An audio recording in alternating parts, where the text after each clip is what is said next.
बहुत सारे बच्चे यहाँ पर पूछते भी हैं यहाँ पे कमेंट बॉक्स में कि सर पढ़ने का समय कौन सा सही है। कितने बच्चे जो हैं इसमें सुबह उठ के पढ़ाई करते हैं, एकदम सुबह उठ जाते हैं, ठीक है, एकदम 6 बजे 7 बजे के करीब में उठ जाते हैं, थोड़ा कमेंट बॉक्स में बताना। और कितने ऐसे हैं जो लेट तक पढ़ाई करते हैं, 5 बजे 6 बजे 8 बजे। वाह भाई, मैंने पढ़ा हुआ था यहाँ पे कि जो लीजेंड होते हैं, वो यहाँ पर क्या लीजेंड जानते हैं ना किसको बोलते हैं, ठीक है, बहुत लीजेंड आदमी हो तुम ऐसे, तो legend wake up at 4 AM आप कह सकते हैं। और जो अल्ट्रा लीजेंड होते हैं, अल्ट्रा मतलब समझ ही रहे हैं, इसके भी फूफा यहाँ पे, ठीक है।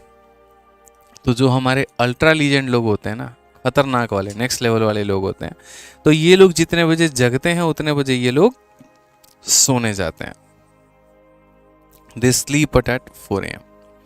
तो मैं यहाँ पर लीजेंड लोगों की गिनती में नहीं आता हूँ, मैं अल्ट्रा लीजेंड लोगों की गिनती में आता हूँ, ठीक है। जहाँ पूरी दुनिया 4 बजे उठती है तो वहाँ हम 4 बजे सोने जाते हैं, ठीक है। इसी पे एक छोटी सी बात बताते हैं। बहुत सारे बच्चे यहाँ पर पूछते भी हैं यहाँ पे कमेंट बॉक्स में कि सर पढ़ने का समय कौन सा सही है, ठीक है। तो मैं आपको एक छोटी सी बात बता दे रहा हूँ यहाँ पे कि देखो, पढ़ने का कोई समय नहीं होता है। अगर हम बात करें तो ये बात मैं सिर्फ आपके लिए नहीं कह रहा हूँ।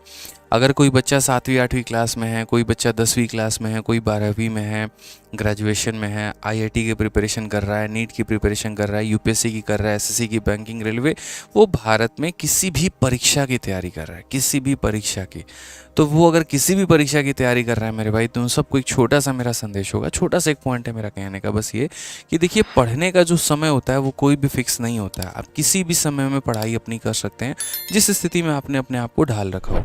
अगर आप कोटा में जाएंगे तो वहाँ पर जाए, कोटा चले जाइए, आप मुखर्जी नगर में ही आकर देख लीजिए, तो रात रात भर यहाँ पे लाइब्रेरी खुली रहती हैं और बच्चे रात रात भर पढ़ाई करते हैं, ठीक है। कई ऐसे जगह पर हैं, आप गांव में उल्टा चले जाइए, वहाँ पे तो गांव में रात में पढ़ाई नहीं होती है, जो बच्चे होते हैं वो शाम में या दिन में अपनी पढ़ाई कर रहे होते हैं। तो अलग अलग जगह पर अलग अलग बच्चों के द्वारा अपना अपना माहौल बना दिया गया है, और इसका कोई फिक्स शेड्यूल नहीं होता है। जिसका जिस हिसाब से आपका, जब आपका बॉडी अलाउ करे, जिस तरीके से आपने अपने आप को ढाल रखा है, वो मेरे भाई बेहतर होता है। हालांकि एक बात सत्य है यहाँ पे कि सुबह उठकर पढ़ाई करने से चीज़ें थोड़ी ज़्यादा याद रहती हैं, या सुबह का पढ़ा हुआ इंसान जो है वो ज़्यादा समय तक रिटेन रख पाता है, वो एक मेमोरी की मेरे भाई बात है यहाँ पे, ठीक है। बट मेरी अगर खुद की बात करोगे तो पिछले 8 से 10 सालों में मैंने अपने आप को ऐसा ढाल रखा है कि मुझे सुबह के 3-4 बजे के पहले नींद ही नहीं आता है, ठीक है। और नींद नहीं आता है तो बस नहीं आता है, तो मुझे रात में काम करना अच्छा लगता है। इसकी एक छोटी सी कहानी भी थी, इसके पीछे का एक छोटा सा राज भी है, और वो राज यहाँ पर ये है कि जब हम लोग 12th क्लास में थे तो हम 3 दोस्त थे। आज शायद वो मेरे दोस्त अगर वीडियो देख रहे हो तो बहुत अच्छी बात है। मैं था यहाँ पर, चूँकि आप मेरा नाम जानते ही हैं, दूसरा मेरा दोस्त था एक सूरज था, और तीसरा हमारा एक शिवेंदु था, ठीक है। शिवेंदु बहुत अच्छा था पढ़ाई करने में, तो हम तीनों दोस्त होते थे यहाँ पे। तो ये वाला जो है ना, ये खतरनाक लेवल का, नेक्स्ट लेवल का बंदा ही है सूरज, अगर हम बात करें तो ये नेक्स्ट लेवल का बंदा है। तो हम लोग दिन भर, मतलब ये शिवेंदु ऐसा था कि अपना रूम लॉक कर लेगा और पढ़ाई करते रहेगा करते रहेगा करते रहेगा। इसको दुनिया के मोहमाया से मतलब नहीं है, खाना है और पढ़ाई करना है, खाना है और पढ़ाई करना है, और मैथ्स के सवालों की धज्जियाँ उड़ानी है, ठीक है। तो बहुत पढ़ाई करने में शिवेंदु बहुत शानदार, बहुत होशियार बच्चा, बहुत ब्रिलियंट जिसे आप कह सकते हैं। सूरज और हम जो थे वो दोनों एक ही थाली के चट्टे बट्टे थे। ये थोड़ा नया नया मोबाइल जब भी लॉन्च होगा तो इसको खरीदने में थोड़ा इंटरेस्ट रहेगा। उसके बाद यहाँ पर पढ़ाई में, हाँ बहुत अच्छा था, पढ़ाई में कोई दिक्कत की बात नहीं है, लेकिन बाकी दुनियादारी में भी थोड़ा ये उसी तरीके से इन्वॉल्व रहेगा, ठीक है। तो सूरज को मैं जब भी देखूंगा दिन में तो यहाँ गाना वाना सुन रहा है, पढ़ाई कर रहा है लेट के अपना, तो मतलब भाई थोड़ा और पढ़ाई कर लो, अरे टेंशन की कोई बात नहीं है, पूरी रात अपनी है। तो ये भाई दिन विन में जैसे तैसे करके अपना दिन काटेगा। लेकिन खास बात यहाँ पर ये होती थी कि जब ये एक लाइन बोलता था कि पूरी रात अपनी है, तो मेरे भाई यहाँ पर ये पूरी रात वाकई में पढ़ाई भी करता था। जब मैं शुरू में था तो मुझे 1 बजे 1:30 बजे के करीब में नींद आ जाती थी, लेकिन जब मैं इन 2 दोस्तों के संगत में आया ना, तो मुझे 4 बजे भी ऐसा लगता क्या है, कुछ नहीं है, ठीक है। और बिलीव नहीं करेंगे हम लोग कैसे करते थे, तो हम लोग यहाँ पर जो है, हम लोगों ने फिक्स कर लिया था कि अब एग्ज़ाम का पेपर आ गया, अपना बोर्ड का पेपर आ गया, बोर्ड का पेपर आ गया, तो अब रात रात भर पढ़ाई करनी है। तो हम लोग दिन में सोते थे, मतलब 10 बजे 11 बजे के करीब में हम उठते थे, लेकिन हम लोग पूरी रात खींचते थे। उसका एक फ़ायदा भी होता था कि रात में हमें डिस्टर्ब करने वाला कोई नहीं होगा, रात में हमारे पास किसी का फ़ोन नहीं आता था, रात में यहाँ पर पी पा हॉर्न वॉर्न कुछ भी हमें सुनाई नहीं देगा, शोर शराबा सुनाई नहीं देगा, डिस्टर्ब करने वाला कोई नहीं है, मेस वाला नहीं आ रहा है, दोस्त रूम पे नहीं आ रहे हैं, सिर्फ और सिर्फ जो है आप है और आपकी किताब है। तो हम लोगों ने यहाँ पर क्या कर लिया था, मैं आज आप लोगों से शेयर कर रहा हूँ। अगर आप में कोई रूममेट वूममेट रहते हो और जब पेपर आए तो आप लोग भी ये तरीका अपना सकते हैं। हम लोगों ने यहाँ पर 300 रुपये जो है मेरे भाई जमा कर लिए थे। 300 रुपये सूरज देगा, 300 ये देगा, 300 ये देगा, 900 रुपये हमारे इकट्ठा हो गए।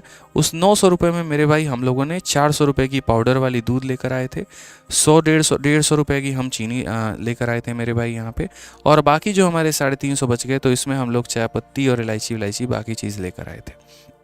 और तीनों का मात्र इतना काम होता था यहाँ पे कि भाई रात में कोई भी पर्सन है बस उठे और अपना चाय बना दे, केटल या जो गैस वैस अपना रखा होता था, ठीक है। जैसे मोस्ट ऑफ द टाइम यहाँ पर सूरज ही उठेगा, चाय बनाएगा और तीनों को एक एक गिलास जो है अपना मतलब थोड़ा थोड़ा हम लोग दे देंगे, ठीक है। उससे क्या रहता है पता है, जब एक इंसान नहीं सोता ना तो दूसरा भी यहाँ पर ऐसा नहीं रहता कि हम सो जाए। जैसे आप अक्सर देखना कि अगर आप पढ़ाई कर रहे हो, जैसे आप अकेले हो किसी रूम में हो, तो अकेले अगर आप किसी रूम में पढ़ाई कर रहे हो ना, आपको 11 बजे नींद आ गई, आप सो जाओगे। लेकिन वहीं उस रूम में अगर 2 लड़के पढ़ाई कर रहे हैं और वो मेरे भाई टेबल पर बैठे हुए हैं, आप 11 बजे सो ही नहीं सकते, आप मेरे से लिखवा लो। ह्यूमन मानसिकता है मेरे भाई, ह्यूमन नेचर है यहाँ पे कि अगर वो तीनों लोग एक ही परीक्षा की तैयारी कर रहे हैं और यहाँ पर 2 अगर मेरे भाई पढ़ रहे हैं तो तीसरा जल्दी सोएगा ही नहीं, ठीक है। लेकिन अगर मानो कि सिर्फ वो अकेला व्यक्ति है तो वो अपने हिसाब से उठता है, अपने हिसाब से सोता है। तो कई बार फ़ायदा होता है रूममेट्स के साथ रहने में, और यहाँ पर ये फ़ायदा हो कि थोड़ा एक पॉजिटिव इन्वायरमेंट मिलता है, कंपटीशन मिलता है। अरे भाई इतना पढ़ रहा है यार, पूरा लग रहा है अलजेब्रा रात भर में निपटा देगा, हम तो पीछे रह जाएंगे, चलो पढ़ते हैं। तो एक पॉजिटिव मतलब इस तरीके से हम लोग करते थे अपना कि बना लिया, चाय बना लिया, पढ़ते रहे, तो बहुत अच्छा आता था। और यही कारण भी था कि जिस तरीके की हमने मेहनत की, तो यहाँ पर मेरे बोर्ड में जो आए थे वो 91% के करीब में हमारे नंबर आए थे। 91.2 मेरा एग्जैक्ट मार्क्स था। ये हमारे बोर्ड का 12th का मेरे भाई नंबर था ये। और जब हम पहली बार गए थे रांची पढ़ाई करने तो हमारा स्कोर कितना था, तो 71% था। तो यहाँ से यहाँ तक का सफ़र वो पूरे रात का कमाल था। आज आपसे इसीलिए शेयर किया क्योंकि देखो ज़िंदगी के जर्नी जो है मैं शेयर करते रहूँगा जहाँ जहाँ पे जैसे भी रहेगा, ठीक है। बिल्कुल, जिससे आपको फ़ायदा मिले, जिससे आपको मोटिवेशन मिले, जिससे आपको जीवन में आगे बढ़ने का तरीका मिले, ठीक है। तो ध्यान रखिए, कई बार होता भी है आप लोग अगर रूममेट्स के साथ रहते हैं तो आप उसका अच्छा खासा फ़ायदा उठा सकते हैं। डिपेंड करता है कि आप उनको किस तरीके से जो है चीज़ों को यूटिलाइज़ करते हैं, किस वे में आप लेकर जाते हैं, वो आपके लिए सबसे ज़्यादा फ्रूटफुल साबित होता है। सर आप रांची से पढ़े थे? हाँ जी बिल्कुल, रांची में एक बहू बाजार करके, मतलब जो रांची रेलवे स्टेशन है उसी के बगल में 300 मीटर के जगह पे जो पुलिस थाना है वहाँ पे, तो वहीं हमारा रूम था, वहीं हम रूम लेके रहते थे और पढ़ाई करते थे, ठीक है। हाँ, बहुत सारी चीज़ें तो यार देखो, माँ बाप तो शिष्टाचार देते हैं, माँ बाप एक तरीके से आपको, आपके अंदर जो है गुण भरते हैं, लेकिन कई ऐसे जो दुनियादारी होती है ना, असली दुनियादारी आपको आपके दोस्त सिखाते हैं, ठीक है। बिगाड़ते भी वही हैं, सुधारते भी वही हैं। मतलब जो भी आप सीखते हैं दुनिया के जितने 100 तरह के लक्षण जितने भी आ गए आपके अंदर में, सारे दोस्तों की वजह से आते हैं, ध्यान रखना। तो इसीलिए कहा भी जाता है यहाँ पर कि मतलब एक जो दोस्त होता है वो यहाँ पर पूरी की पूरी लाइब्रेरी के बराबर होता है, पूरी की पूरी जो पुस्तकालय उसके बराबर में होता है, ठीक है। हमारी मम्मी हमेशा एक बात बोलती थी कि अच्छा संगे रही बत खइबो गोरे पान, बुरे संगे रही बत कटइबो गोरे कान। तो वाली बात हो जाती है कि अगर अच्छी संगत है यहाँ पे तो मतलब आप जीवन में बहुत आगे बढ़ सकते हैं, और संगत ही अगर आपकी बुरी है तो आपको अपने दोनों कान कटवाने पड़ जाएंगे, ध्यान रखिएगा इस बात को, ठीक है। इसके अलावा किसी भी भाई का कोई भी डाउट रहता है तो इस कमेंट बॉक्स में आप ज़रूर बता देना। अगर आपको वीडियो अच्छी लगी, जानकारी मिली, आप सेटिस्फाई हुए तो चैनल को सब्सक्राइब और वीडियो को लाइक ज़रूर कर दीजिएगा, और आगे लोगों तक भी अपने शेयर ज़रूर करिएगा, ठीक है। तो मिलते हैं अगले वीडियो में, मन लगाकर तैयारी करिए,